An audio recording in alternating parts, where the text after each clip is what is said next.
Welcome. Today, I'd like to tell you about a very powerful yet almost unknown healing technique called soul retrieval. By the end of my talk, you'll be able to identify characteristics of soul loss and understand how soul retrieval might be of great benefit to you. Have you ever had such a powerful life experience that shifted you and changed the way that you were thereafter? Maybe you had a really horrible breakup where it felt like part of your heart was missing afterwards. Or maybe you had a difficult experience expressing yourself as a child, and now you feel some kind of blockage when you go to say what you want to say or express yourself. Or maybe you just went through a really difficult time in your life and you just don't feel the same. These are all examples of soul loss. When a trauma happens, it can be as if part of our power disconnects from us.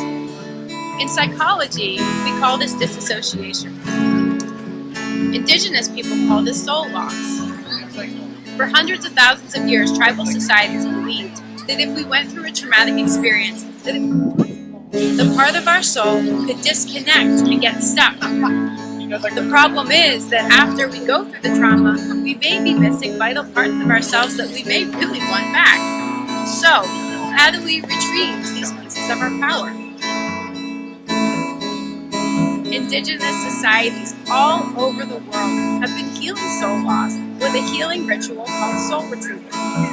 The shaman or the medicine person in the community would perform a soul retrieval where they would go into an altered state of consciousness using drums and rattles to go into trance. In the trance, they would connect with helping spirits that would then guide them to the missing power of their clients.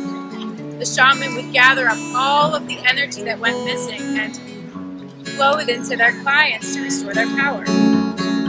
When I first heard about soul retrieval, I thought, this sounds crazy. Does this ritual really work? I had been trained in psychotherapy and I had been using creative arts therapy, movement therapy, and talk therapy to help my clients who had gone through traumatic experiences. I found through these therapies that my clients were able to foster a greater sense of awareness. Yet, some of them were still stuck in old stories, and there was something that was blocking them from getting their power back. When I began to incorporate soul retrieval into my practice, I found that not only were my clients happier and more present in their bodies, they were finally breaking through old behavioral patterns. I've even had some clients say that one soul retrieval session did what it took their 10 years of therapy to achieve. Let me explain some of the benefits of soul retrieval by illustrating through a case study. I'd like to talk about Betty, who was a divorced mother in her 40s. Betty was suffering from low self-worth and had a sexual addiction that ultimately led to the dissolution of her marriage. Betty was wanting to increase her feelings of self-worth and move past old behavioral patterns with men that were no longer serving her. When I began the ritual for Betty, I saw that she was missing a 6-year-old soul part. The 6-year-old soul part left because she felt like her father wasn't loving her, giving her enough attention. When I went to get the 6-year-old soul part, it was almost as if she had crawled into her father's lap and was just waiting to receive his love. So where are you now? When I found this part, she felt like she was disconnected from receiving the love from her father. It was as if there was a blockage that came before him. He wasn't able to reciprocate that love. When we brought this part back, it brought back her self-worth and self-love independent of her father's attention. Next, I found that Betty had lost several soul parts between the ages of 14 and 16 because she had been molested.